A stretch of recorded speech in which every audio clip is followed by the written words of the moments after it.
बहुत तेज पानी गिरे और बहुत तेज बारिश में आप छाता लगाकर बाहर आकर खड़े हो जाओ तो क्या पानी गिरना बंद हो जाएगा?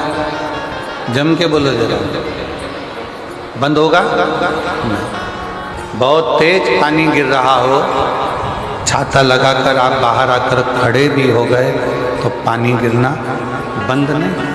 पर वो छाता आपको बल दे देगा। क्या बल देगा? कि कितनी भी तेज पानी आए पर ये छाता तेरे पास में है तो तुझे घबराने की जरूरत नहीं है, तू गीला नहीं हो। तू तेज पानी में भी, तेज बारिश में भी तू खड़ा हो सकता। कितना भी तेज पानी गिर रहा है, कितनी भी तेज जलवृष्टि हो रही हो और छाता पकड़कर आप घर से बाहर निकल गए, ग्राउंड में जाकर बारिश में खड़े हो गए, पानी बहुत तेज गिर रहा है, बहुत तेज बारिश हो रही है, बहुत तेज जलवृष्टि हो रही है, बहुत तेज पानी गिर रहा है, बहुत तेज जलवृष्टि हो रही है और उस छाते को पकड़कर आप खड़े हैं तो वो आपको बल दे। क्या बल दे रहा है? कि चिंता मत कर, तेरे हाथ में अगर छाता है तो पानी कितना भी गिरे मैं तुझे गीला नहीं होने दूंगा।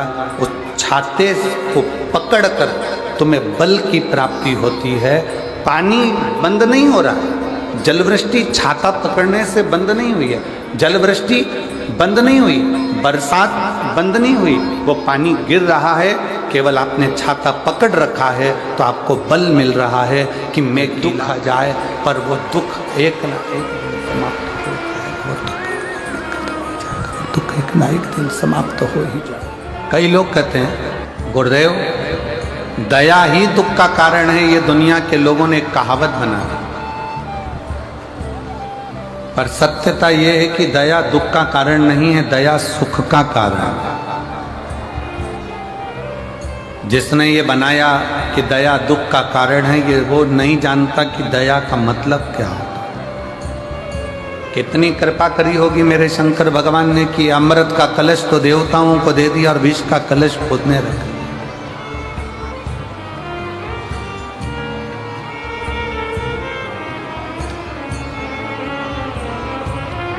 विष स्वयं के पास है, अमृत दे दिया देवताओं को कि ले जाओ।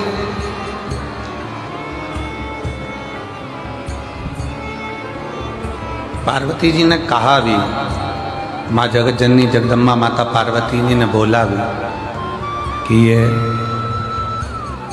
आपके पास में विष का पात्र आया है, विष का कटोरा आया है, आपके पास में विष का कलश आया है और आप विष अपने पास में रहकर ये सारे देवताओं पर दया बरसा रहे हो, दया कर रहे हो और ये सारे देवताओं को आप दया कर कर अमृत दे दिए। ये विष पियोगे तो प्राण छूट जाएंगे। और शिव महापुराण की कथा कहती है, शंकर की कथा कहती है, अगर बच्चा पढ़ने में कमजोर है, बच्चे का विवेक कमजोर है, बच्चे की बुद्धि कमजोर है, बच्चा सक्सेस नहीं हो रहा, सफलता नहीं मिल रही है, उसका जॉब नहीं लग रहा है, कहीं वो आगे बढ़ नहीं पा रहा है, तो उन बच्चों से निवेदन है शंकर के मंदिर में एक लोटा जल चढ़ाओ, थोड़ा सा जल झेल कर नंदी के पास बैठकर उस जल का आचमन करना प्रारंभ कर दो। तुम्हें खुद मालूम पड़ने लगेगा कि तुम जो पढ़ रहे हो तुम्हें याद होना चालू हो जाएगा, तुम अच्छे से अच्छे नंबर पाकर आगे बढ़ना प्रारंभ कर दोगे। विद्या अध्ययन भी करो, खूब पढ़ो, लगनता से पढ़ो, अपना कर्म करो, रात दिन एक करो और शंकर जी पे एक लोटा जल चढ़ाकर पीना प्रारंभ करो। जो माताएं कहती हैं मेरी याददाश्त कमजोर हो गई, मैंने सामान यहाँ रखा था भूल गई, ना जाने कैसे सामान भूल गया, ना जाने कैसे ऐसा हो गया। जो माताएं कहती हैं, भाई लोग कहते हैं हम भूल जाते हैं, याददाश्त कमजोर हो गई, 60 के ऊपर के हो गए इसलिए याददाश्त चली गई। नहीं, अगर आपकी याददाश्त जा रही है तो आप शंकर जी को एक लोटा जल चढ़ाना प्रारंभ करो, अपने घर से जल भरो, शिव के मंदिर में जाकर चढ़ाओ, उस जल को झेलो, नंदी के पास बैठकर आचमन कर लो, उसको पी लो।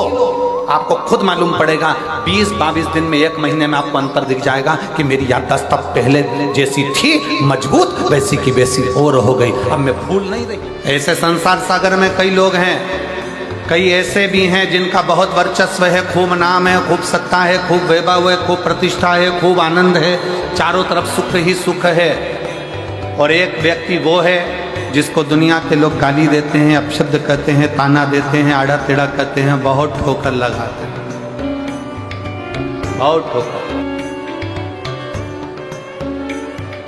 पर शिव कथा कहती है, भगवान शंकर का संवाद कहता है कि जिसको ज़्यादा गाली पड़ी हो, जिसको ज़्यादा ताने दिए गए हों, जिसको ज़्यादा अपशब्द कहा गया हो, वही दुनिया के दिल में राज करता है, वही दुनिया के दिल में राज करता है।